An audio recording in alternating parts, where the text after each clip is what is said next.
জাতীয় থেকে আন্তর্জাতিক প্রান্তিক জনপদ থেকে নগর চারপাশে ঠিক কী ঘটছে এই মুহূর্তে তা নিয়ে আয়োজন এখন চারদিক। আপনাদের সঙ্গে আছে আমি অন্নয় কর্মকার। শেষ মুহূর্তের ঈদ যাত্রায় স্বস্তিতেই ঢাকা ছাড়ছেন নগরবাসী। সময় মতোই ছেড়ে যাচ্ছে ট্রেন, সড়কে নেই যানজটের দুর্ভোগ। রেল সড়কপথের পাশাপাশি নৌপথেও নির্বিঘ্নে বাড়ি ফিরছেন দক্ষিণাঞ্চলের মানুষ। এ বিষয়ে বিস্তারিত জানাতে সদরঘাট থেকে সরাসরি যুক্ত হয়েছেন সানি মৃধা ও কমলাপুর রেল স্টেশনে আছেন সহকর্মী দেবরাজ দেব। প্রথমে যাব সানির কাছে। সানি, লঞ্চে অতিরিক্ত যাত্রী নেওয়া হচ্ছে কিনা আমাদেরকে জানাবেন।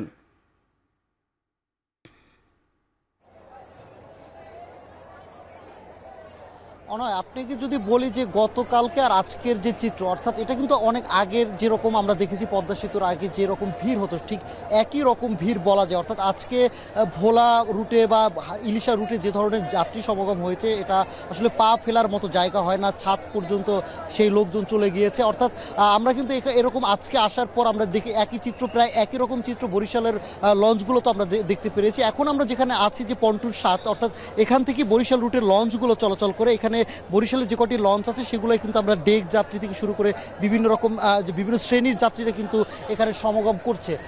এখানের চিত্রই এই আপনাকে দেখতে পাচ্ছেন যে এখন কিন্তু পুরো পল্টন জুড়ে কিন্তু যাত্রীদের যেরকম খুবই যে পরিমাণে যাত্রী ছিল, এটা কিন্তু বেশ কয়েকদিন আগেও একই রকম যাত্রী আমরা দেখতে পাই না। অর্থাৎ শুক্রবার থেকে সরকারি ছুটি হওয়ার পর বেশ কিছু কয়েকটি গার্মেন্টস ফ্যাক্টরি বা যেসব গার্মেন্টস ফ্যাক্টরি ছিল বন্ধ হয়ে যাওয়ার পরে, বিভিন্ন অফিস আদালত বন্ধ হয়ে যাওয়ার পরে কিন্তু ভিড়টা বাড়া শুরু করেছে। এটাই কিন্তু বিআরডব্লিউটি এর কর্তৃপক্ষের কিন্তু সবথেকে বড় চ্যালেঞ্জ ছিল যে যাত্রী বাড়ার পর তাদের পদক্ষেপ কেমন হতে পারে। সেই জায়গা থেকে কিন্তু আজকে আমরা দেখি যে বিচ্ছিন্ন কিছু ঘটনা ঘটেছে। একই সাথে যাত্রী কিন্তু অভিযোগ করেছে কয়েকটি লঞ্চ থেকে, বিশেষ করে ভোলা রুটের যে লঞ্চগুলো ছিল সেই লঞ্চ থেকে কিন্তু অতিরিক্ত ভাড়া আদায়ের অভিযোগও আমরা শুনতে পেয়েছি। তবে সেই বিষয়ে আমরা বিআরডব্লিউটি এর কর্তৃপক্ষের সাথে কথা বলেছি। তারা আমাদেরকে বলেছে যে এখন মানে যে পরিমাণেই যাত্রী হোক না কেন তারা কিন্তু আইন শৃঙ্খলা রক্ষাকারী বাহিনী 24 ঘন্টা নিয়োজিত রাখা হয়েছে এবং তারা কিছুক্ষণ পরপর তদারকি করছে। আজকে একটা চিত্র বলে দিচ্ছে যে কি পরিমাণে যাত্রী এই গত 2 দিনে বেড়েছে। গত কয়েকদিন আগে যখন আমরা এখানে এসেছিলাম তখন 7টা পর্যন্ত 50টার মতো লঞ্চ এই টার্মিনাল থেকে ছেড়ে যাত্রী নিয়ে ছেড়ে চলে যেত। আজকে কিন্তু সেই লঞ্চ ছাড়ার মাত্রাটা ছিল 80টির উপরে। অর্থাৎ 7:30টা পর্যন্ত আমাদের কাছে যে তথ্য ছিল সেই তথ্য অনুযায়ী এই সদরঘাটের লঞ্চঘাট থেকে যাত্রী নিয়ে প্রায় 80টি লঞ্চ ছেড়ে দিয়েছে।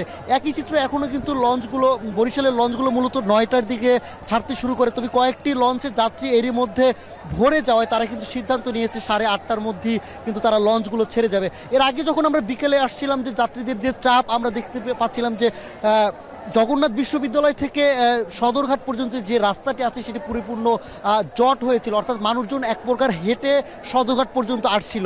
এছাড়াও কিন্তু আমরা এসে দেখেছি এখানে কিন্তু বিআইডব্লিউটি কর্তৃপক্ষের উদ্যোগে কিন্তু মোবাইল কোর্টও পরিচালনা হয়েছে। তবে এখানে কিন্তু একটা বিশেষ যে বিষয় ছিল যে এখানে কিন্তু ভাসমান কোনো দোকান বসতে দেওয়া হবে না এমন একটি উদ্যোগ তারা নিয়েছিল। তবে আইন শৃঙ্খলা রক্ষাকারী বাহিনীর সাথে তাদের যে একটা চোর পুলিশ সম্পর্ক, অর্থাৎ যখন আইন শৃঙ্খলা রক্ষাকারী বাহিনী এখানে আসছে তারা চলে যাচ্ছে, এরকমটাই হয়ে আসছিল। তবে সব কিছু মিলিয়ে গত 2 দিনের যাত্রী যে চাপ এটা অনেকটা স্বস্তি দিচ্ছে লঞ্চ কর্তৃপক্ষের কাছে। তো নয়, ঈদ যাত্রা নিয়ে নৌপথের যাত্রীদের সবশেষ তথ্য এই ছিল আমার কাছে।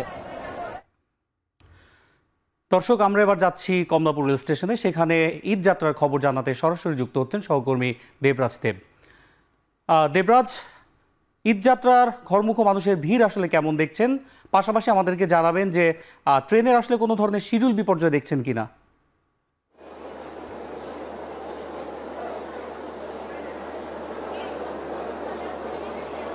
নয়, আমরা এই মুহূর্তে রয়েছি কমলাপুর রেলওয়ে স্টেশনে। আপনি যেটি বলছিলেন আসলে ঈদ যাত্রায় কিন্তু ট্রেন একটা প্রথম আসলে যাত্রীদের জন্য প্রথম পছন্দের একটা বিষয়, কারণ নিরাপদে এবং অনেকটা আরামদায়ক ভ্রমণের কারণেই কিন্তু বেশিরভাগ যাত্রীরাই কিন্তু আসলে বাড়ি ফেরার ঈদের এই যাত্রায় ট্রেনকে বেছে নিয়ে থাকে।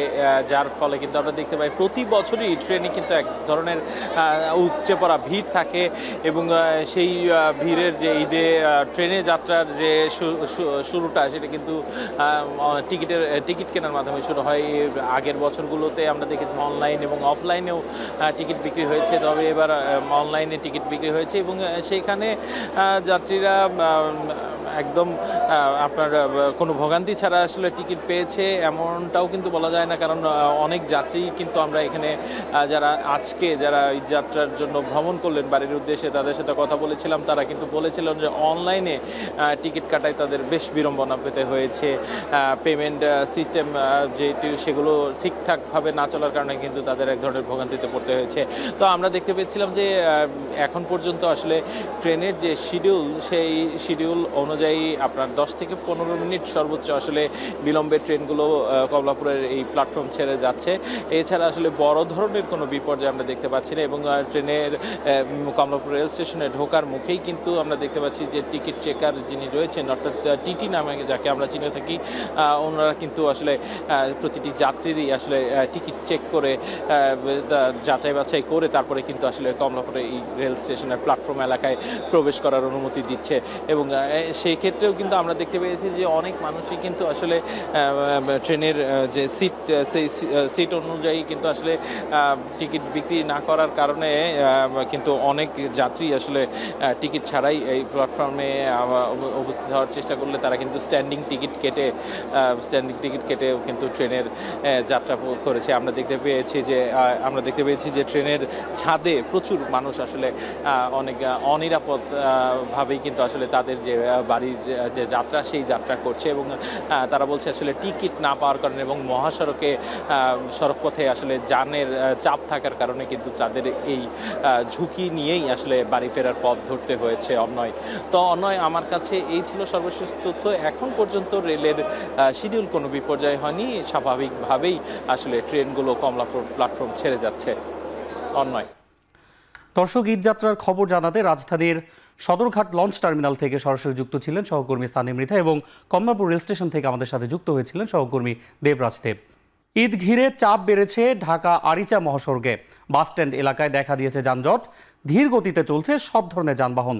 এ নিয়ে আরও বিস্তারিত জানাতে সাভারের নবীনগর থেকে আমাদের সঙ্গে সরাসরি যুক্ত হচ্ছেন সহকর্মী হুমায়ুন কবির।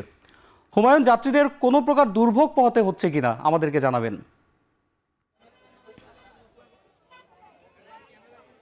অন্যয়, আপনি নিশ্চয়ই জানেন যে উত্তরবঙ্গের 22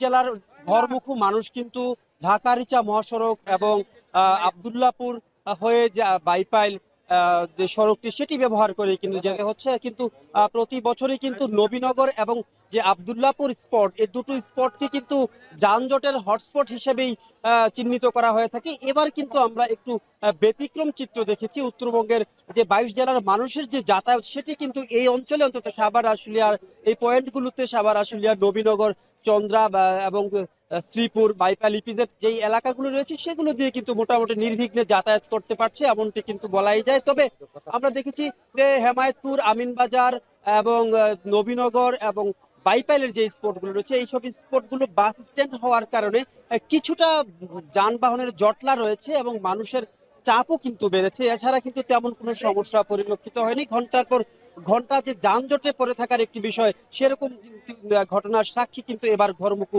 মানুষকে হতে হয়নি। এছাড়া আমরা যদি একটু এর আইন শৃঙ্খলা বাহিনীর সাথে কথা বলেছি, তারা বলছেন যে এবার যানজট একটু কম হওয়ার পিছনে কারণ হিসাবে কিন্তু তারা শিল্পাঞ্চল সাভার আশুলিয়ায় যে 1800 মানে 1800 ছোট বড় কারখানা রয়েছে, সেসব কারখানাগুলো কিন্তু গত বুধবার থেকেই ছুটি দেওয়া শুরু করেছে। বুধবার আমরা যেমনটি জানিয়েছিলাম এর আগের নিউজে 8% কারখানা কিন্তু বুধবার ছুটি ঘোষণা করা হয়েছিল, এবং বৃহস্পতিবার 18% এবং শুক্রবার কিন্তু 30% কারখানা ছুটি ঘোষণা করা হয়েছিল। সর্বশেষ আজকে 44% শিল্প কারখানা ঘোষণা করা হয়েছে। স্টেপ বাই স্টেপ কারখানাগুলো ছুটি ঘোষণা করার ফলে যে মানুষের যে চাপ, সেটি কিছুটা কমেছে, ফলে কিন্তু আসলে মানুষের ভোগান্তিও কিছুটা কমেছে। এছাড়া আইন শৃঙ্খলায় নিয়োজিত আমরা দেখেছি ঢাকা জেলা পুলিশ, হাইওয়ে পুলিশের পাশাপাশি কিন্তু এবার নতুন মাত্রা যোগ হয়েছে যানজট নিরসনে কিন্তু এবং সড়ক নিয়ন্ত্রণে কিন্তু আমরা দেখেছি বাংলাদেশ সেনাবাহিনীর সদস্য যারা তারা কিন্তু কাজ করছেন, ফলে কিন্তু যানজট অনেকটা কমে এসেছে। এছাড়া আমরা যাত্রীদের সাথে কথা বলেছি যে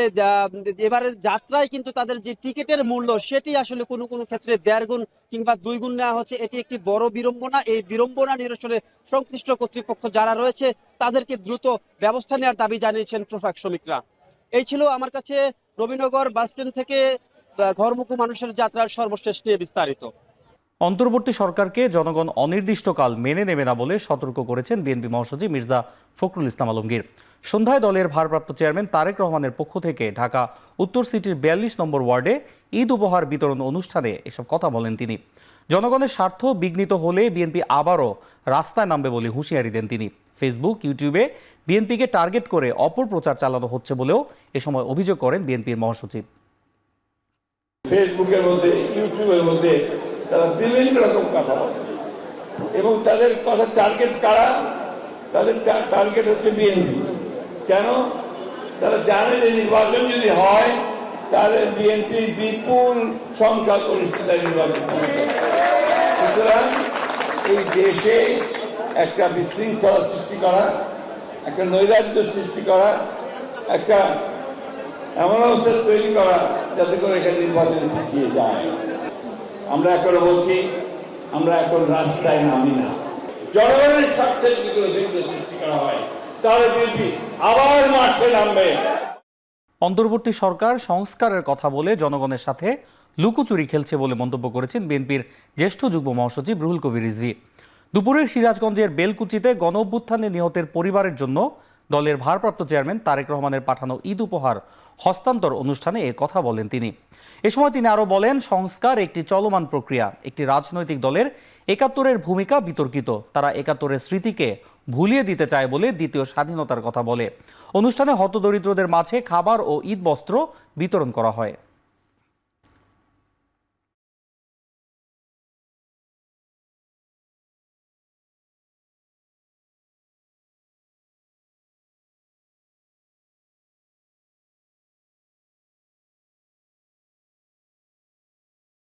সংস্কারের কথা বলে আপনারা লুকোচুরি খেলছেন জনগণের সাথে। একবার বলেন ডিসেম্বর, একবার বলেন মার্চ, একবার বলেন জুন। কেন এই লুকোচুরি খেলা?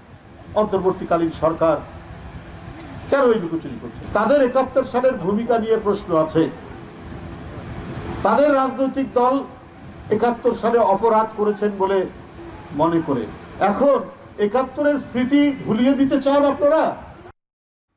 পবিত্র ঈদ উল ফিতরের তারিখ ঘোষণা করল ফ্রান্স। ঘোষণা অনুযায়ী দেশটিতে ঈদ উদযাপিত হবে ৩০ মার্চ। শনিবার এই তথ্য জানিয়েছে আন্তর্জাতিক গণমাধ্যম। জ্যোতির্বিদ্যা সংক্রান্ত তথ্যের ভিত্তিতে ঈদ উল ফিতরের তারিখ নির্ধারণ করেছে ইউরোপের দেশটি। ইউরোপের অনেক দেশেও রোববার ঈদ উদযাপনের সম্ভাবনা রয়েছে। অন্যদিকে ৩১ মার্চ অস্ট্রেলিয়ায় ঈদ উদযাপনের দিন ঘোষণা করেছে দেশটির ফতোয়া কাউন্সিল। এছাড়া মালয়েশিয়া, ইন্দোনেশিয়া এবং ব্রুনেইও ৩১ মার্চ ঈদ উল ফিতর উদযাপনের দিন ঘোষণা করেছে। এতে দেশগুলোতে শুরু হয়ে গেছে ঈদের প্রস্তুতি। কাজের তাগিদে দেশগুলোতে বসবাস করা বাংলাদেশি সহ বিভিন্ন দেশের মুসলিম কমিউনিটিতে বিরাজ করছে উৎসবের আমেজ। ভুটান প্রিমিয়ার লিগে পারো এফসির হয়ে খেলার ছাড়পত্র পেলেন ৪ নারী ফুটবলার। ভুটানের ক্লাব ট্রান্সপোর্ট ইউনাইটেডে খেলার জন্য মার্চের দ্বিতীয় সপ্তাহে ছাড়পত্র পেয়েছিলেন গোলরক্ষক রূপনা চাকমা ও ডিফেন্ডার মাসুরা পারভিন। এবার ছাড়পত্র পেলেন ঋতুপর্ণা চাকমা, মনিকা চাকমা, মাতসুশিমা সুমাইয়া ও সাবিনা খাতুন। ৩০ জানুয়ারি জাতীয় ফুটবলে বিদ্রোহ করা ১৮ ফুটবলারের মধ্যে ছিলেন এই ৪ নারী ফুটবলার। ৪ জনকেই দলে ভিড়িয়েছে ভুটান প্রিমিয়ার লিগের ৫ বারের চ্যাম্পিয়ন পারো এফসি। আগামী ৬ এপ্রিল তারা ভুটানের উদ্দেশ্যে রওনা দেবেন। এছাড়া মোসাম্মদ সাগরিকাও পেয়েছেন ভুটান লিগে খেলার প্রস্তাব। খুব দ্রুত ছাড়পত্র পেতে পারেন তিনিও।